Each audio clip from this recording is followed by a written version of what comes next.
Second Division. 18. Sufficient number having arisen when the matter is taken be taken by a call of the yeas and nays. Chair recognizes Ms. Sullivan of Abington.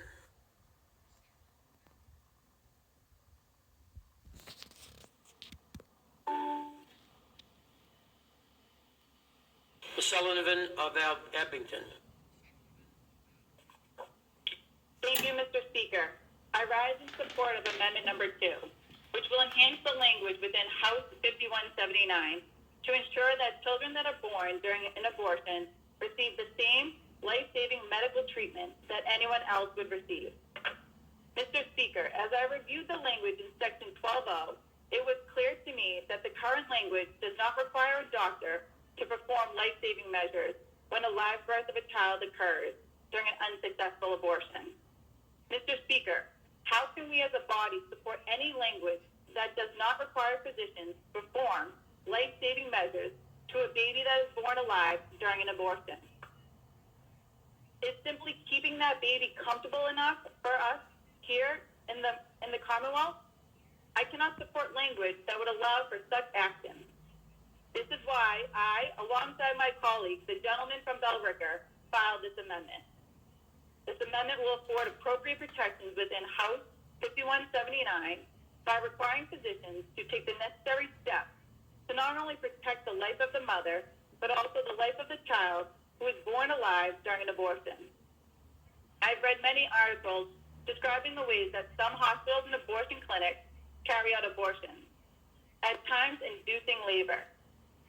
A child is born and the child is kept, quote, kept comfortable until they die.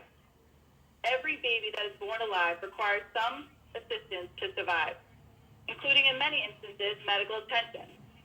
I bring you back to the story that I originally spoke about during the original debate on this issue. I told you about a young mother who was in labor at just 27 weeks. She gave birth to a beautiful baby girl who was only 1 pound, 2 ounces.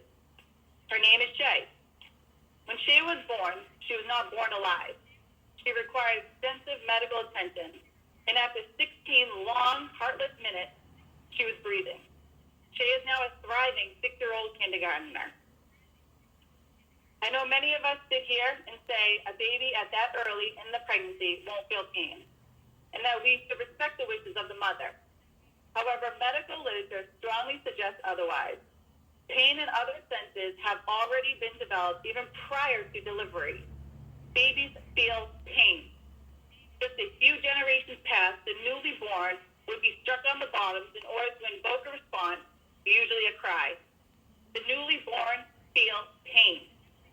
We must ensure every live birth is afforded the dignity and rights to the life, including those babies that are born during an unsuccessful abortion, by using life-saving measures. If a baby was brought home and neglected to the point of death,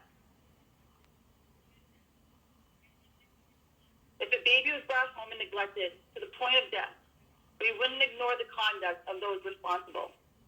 Physicians and other healthcare providers should do no harm. I urge my colleagues to stand up for these voiceless, most vulnerable, and precious lives. I ask you all to support this amendment. I ask when a vote is taken, it be taken by the calls of the yeas and nays. Thank you.